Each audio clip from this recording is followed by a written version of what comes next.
a cruz de Cristo, o Cristo da cruz. O apóstolo Paulo nos fala, nos proclama, nos explica essa grande verdade com as seguintes palavras na sua carta à igreja da cidade de Colossos, aos cristãos colossenses.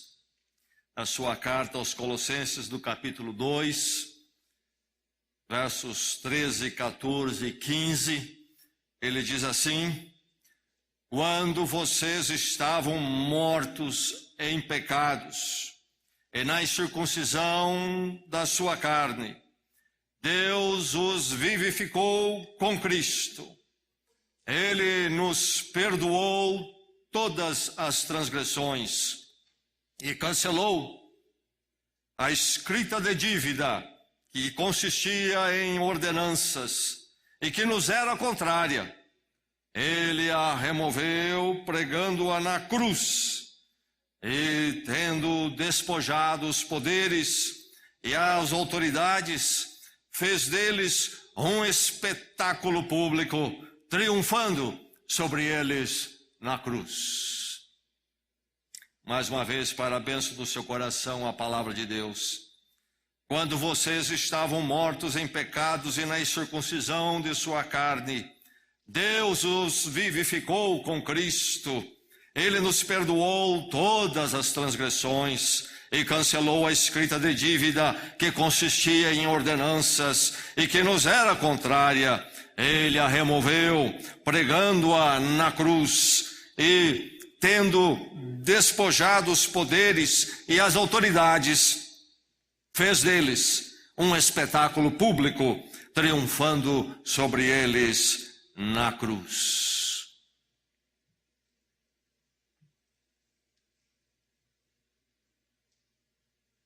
Dia 22 de abril de 1500, é-nos dito que Pedro Álvares Cabral e a sua caravana marítima viu a costa do Brasil, na verdade, mais precisamente a costa da Bahia, viu o monte, primeiramente, e deu o nome de Monte Pascoal. Era Páscoa, então Monte Pascoal. Mas não somente Páscoa, a ressurreição de Cristo, mas também olhando o que pensaram primeiro ser uma ilha, deram o nome de Ilha de Vera Cruz ou Ilha de Santa Cruz. E mais depois também chamaram de Terra de Vera Cruz ou Terra de Santa Cruz, segundo nos diz a carta de Pero Vaz de Caminha. Uma história ligada à cruz de Jesus Cristo. Uma sociedade cuja história está muito ligada à cruz de Cristo. Nos dizem também que logo que desembarcaram naquela costa brasileira, celebraram uma missa e para isto construíram uma cruz com a madeira da terra e ali celebraram aquela missa, sendo assistido pelos nativos da terra. A cruz tem estado ligado à história deste país, dessa sociedade, e onde a cristandade tomou conta no mundo. Temos inclusive uma constelação no céu que demos o nome de Cruzeiro do Sul, a cruz no céu. Caminhando pelas cidades, pelas nossas ruas, vemos cruz em todos os lugares. Não somente nas igrejas, em outros locais também, cruz, cruz, tanta cruz. Se você for a uma joalheria, não vai poder evitar ver algumas cruzes ali. E eu penso, fazendo um cálculo por baixo, que por volta de 10 a 20% do lucro das joalherias de hoje iria embora se tirassem a cruz da joalheria. Cruz por todo lugar, cruz no pescoço, cruz no pulso, cruz no peito, cruz em tantos lugares. Mas será que realmente entendemos a cruz? Será que a presença tão difundida deste símbolo significa, se traduz, que há realmente um entendimento profundo do que é que está aí? O pintor Roman Hunt, do século XVIII, pintor inglês, quando em Jerusalém pintou um quadro de Jesus Cristo já adulto, na carpintaria, que seria então a carpintaria do seu pai, onde certamente ele deve ter atuado também. E naquele quadro, Jesus Cristo, no momento de tirar a atenção, estica os braços, relaxando, e a sombra dele é projetada na parede logo atrás.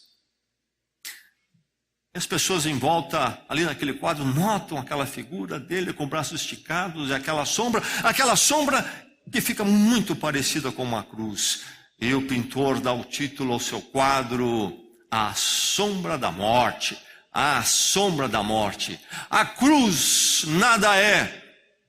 A cruz acaba sendo resumida ou reduzida a um mero símbolo místico, tolo até, se for desassociada do fato de que nela um dia morreu de uma vez por todas Jesus Cristo. Ele veio para essa cruz. Ele nasceu com essa missão e a cumpriu. É preciso entender a cruz de Cristo. O que é que Jesus Cristo foi fazer naquela cruz? O que é que ele estava fazendo naquela cruz? Abelardo, pensador, monge do século XII, homem de pensamento profundo, era francês, professor na França, depois na Bretanha, trabalhando com a ideia e procurando entender, escreveu o tratado, entendendo, colocando que a cruz, a morte de Cristo na cruz, é algo subjetivo e moral. Isto é, quando Deus então nos apresenta aquele drama vívido, terrível, muito terrível. A condenação à morte de cruz era proibida para aquele que era cidadão romano, porque era vergonhoso e excruciante, uma tortura horrível. Então, o drama da cruz, diz Abelardo, é de efeito subjetivo e moral. Isto é, quando nós vemos o quadro da cruz, nós somos levados a ver como o pecado, a distância de Deus é terrível. Então, uma questão de uma percepção moral. Damos as costas, nos afastamos da imoralidade, do pecado, quando nós pensamos a cruz de Cristo e contemplamos este drama que Deus deixou na história. E então a cruz é uma contemplação que tem um efeito subjetivo em mim, me leva a desejar menos o pecado. É verdade que a cruz faz isso conosco, a morte de Jesus Cristo faz isso conosco, sim, mas não é tudo, porque a verdade é, como diz o apóstolo Paulo, há o pecado que habita em mim. E o que fazer, como resolver o pecado que eu já fiz, passado, e até no presente, e no futuro, mesmo olhando a cruz, entendendo que Deus odeia o pecado. Gustav Aulen, teólogo do século passado, sueco, trabalhou com a questão também, o que é que Cristo fazia na cruz, e ele propôs o Cristo vitorioso. Christus Victor, falou ele, o Cristo vitorioso. A cruz é o lugar onde Deus triunfou por nós sobre o pecado, a morte e o diabo. A cruz então é a vitória, é o Cristo vitorioso sobre todas as coisas. Certamente o é. No texto que nós lemos, o apóstolo Paulo diz que na cruz Deus tomou as potestades, os poderes, as autoridades, o diabo e os seus agentes, e triunfou sobre eles. Diz o texto que nós lemos, e fez deles um espetáculo público. Certamente a cruz fez isto, na verdade, a coroa de espinhos foi sim a coroa do vitorioso, e na verdade a cruz foi o trono do rei. Mas a vitória de Cristo, por mais grandiosa que seja, como pode ela ser minha? Eu, um pecador, eu, um devedor. Outro pensador, Anselmo, também do século XII, trabalhando com a questão, ele foi arcebispo de Cantuária, pensador, e ele falou da cruz como algo objetivo e jurídico. É verdade que a cruz tem o seu efeito subjetivo moral, nos leva a ver o preço do pecado e quão terrível ele é. É verdade que a cruz nos fala de um Deus que através da morte revela a sua vitória sobre todo o poder maligno, sim. Mas a maravilha da cruz é que nela há algo objetivo, isto é, algo foi feito ali, que todos nós podemos compreender e conhecer o fato em si. E o fato em si foi jurídico, isto é, havia uma culpa e havia uma pena por essa culpa, havia uma condenação. E essa condenação, então, e essa culpa foi toda colocada ali em Jesus Cristo. E ele morreu a nossa morte. A cruz de Jesus Cristo é onde a justiça de Deus se cumpre, sendo exaustivo em julgamento de toda imoralidade, pecado humano, vivida longe da vontade dele. Ali na cruz se cumpre a justiça, mas a justiça de Deus ali beija também o seu amor, porque ali ele morre a morte do ser humano. Ali ele toma sobre ele a condenação do ser humano. O que fazia Jesus Cristo na cruz? Ele morria no lugar do ser humano, pela condenação do ser humano. O texto diz, e ele perdoou todas as nossas transgressões. E ele diz que o escrito da dívida foi cancelado. Diz o texto que nós lemos, o escrito da dívida.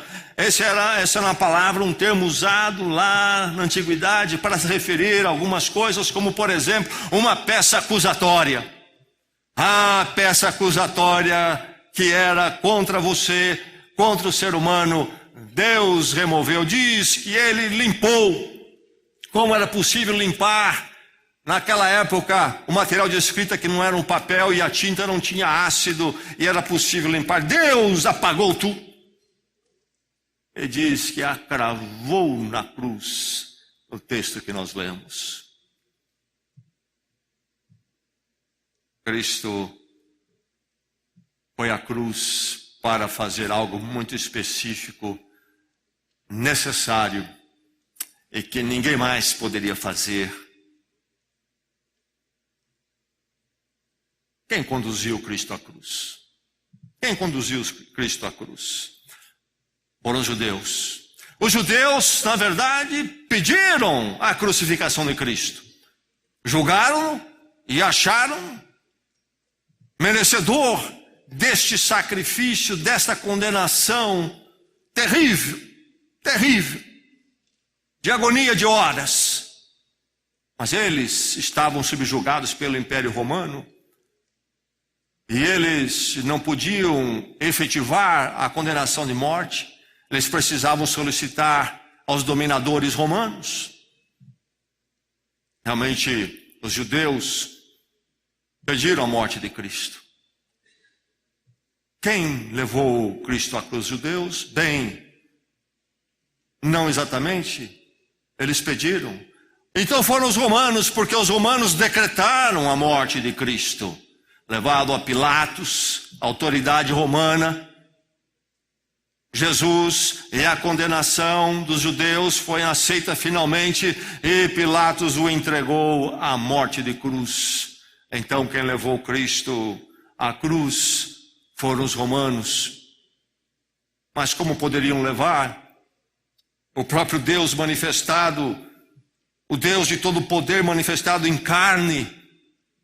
Como é que esses homens, essas autoridades poderiam ser maior do que ele? Na verdade, o profeta Isaías e outros já cantaram no Velho Testamento. O profeta Isaías, 7 séculos antes de Cristo, falou sobre o Cordeiro,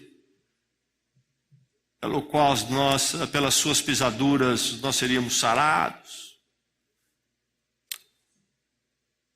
Deus ofereceu Cristo. Deus ofereceu Cristo. Os judeus pediram, os romanos decretaram, Deus ofereceu. Mas por que tudo isso aconteceu? Deus oferecendo. O texto diz que na cruz vai colocar a nossa dívida. Quem levou Cristo à cruz? Você. Você. Eu. A razão da morte de Cristo, se os judeus pediram, se os romanos decretaram, se Deus ofereceu, a razão da cruz de Cristo, que leva Cristo à cruz, é o meu pecado e o seu.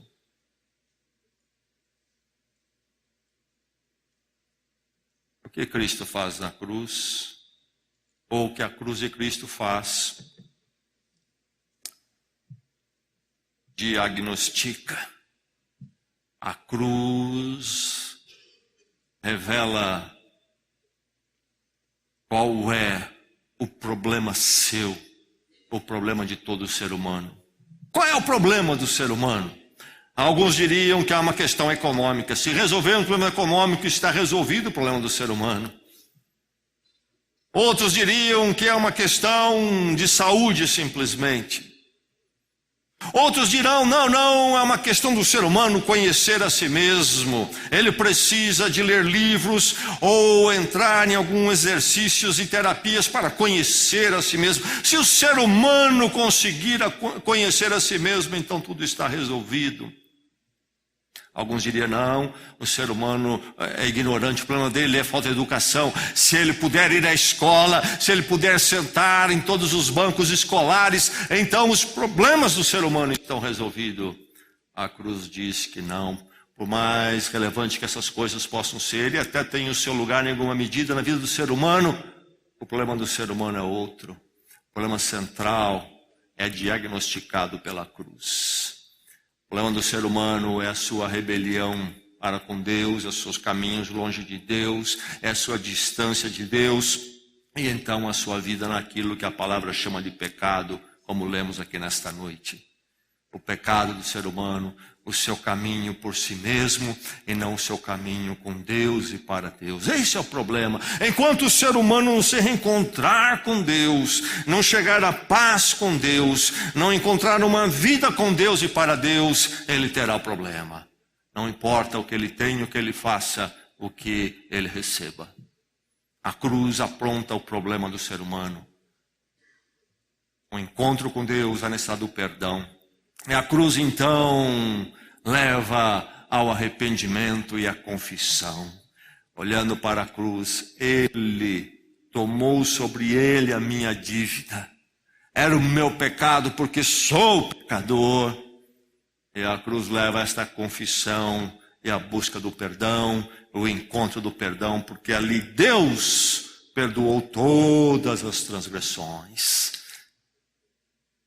É a cruz, então, é Cristo morrendo a minha morte, e então eu morrendo em Cristo, morrendo para a vida do pecado, para a vida longe de Deus, e para encontrar uma nova vida. A cruz me possibilita o encontro então com Deus, uma nova vida com Ele, para Ele hoje e para todos sempre. A cruz de Cristo, única na história, e que faz esta obra única de uma vez por todas, que não pode ser feita por ninguém e por nada, a não ser por Ele e por Ele a sua cruz. Não somente a cruz, mas depois a ressurreição, que me fala desse encontro com Deus, não somente hoje, mas para todos sempre, no perdão maravilhoso em Cristo Jesus. Deus por nós em Cristo, na cruz. E pela cruz, então, um novo dia, um novo caminho com Ele para todos sempre. No século XVIII, o autor escreveu o cântico: ó, tão cego eu andei, e perdido vaguei, longe, longe do meu Salvador. Mas da glória desceu e seu sangue verteu para salvar um tão pobre pecador. Foi na cruz, onde um dia eu vi o meu pecado castigado em Jesus.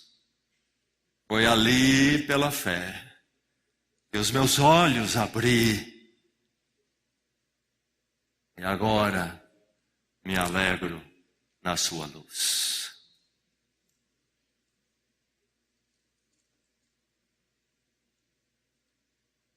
Você pode dizer que este cântico é seu? Se não é, que nesta noite Deus o faça entender e ser transformado pela cruz.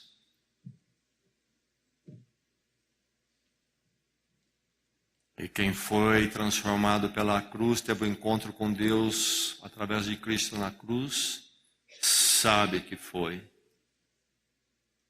E o dia que você for transformado pela cruz, tiver um encontro com Deus na cruz, você vai saber disto. E quem está à sua volta também vai saber. Vamos orar, vamos à presença de Deus.